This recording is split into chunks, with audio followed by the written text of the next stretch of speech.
know, with spirituality being the theme in this film, what was your relationship with spirituality growing up with your parents, and how has it evolved for you today? The power of prayer, belief, and consistency in prayer and belief. How, I'm a human being, I'm flesh and blood, so I have weak moments, I have insecure moments, I have moments where I'm not sure if I'm being heard by my Lord and Savior. But over time, I realize, and I look back as I reflect, as I take an inventory of my life, I realize he's been there the entire time. Like that picture depicted, he's always looking over me and looking over who I love and looking over my best self. I love that. Having a dad like Denzel, it's such a high bar in Hollywood.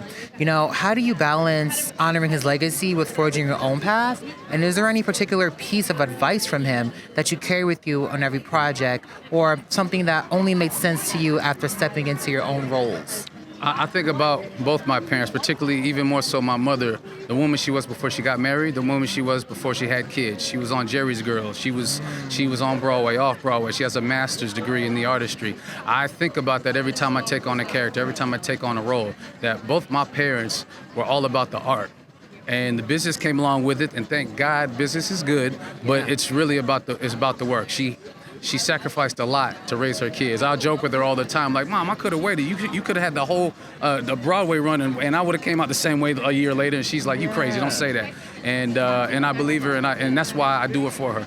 I love that. Listen, John, we appreciate your BallerAlert, and Thank you. continue being successful, man, okay? Appreciate it. Thank you. Thank you so much.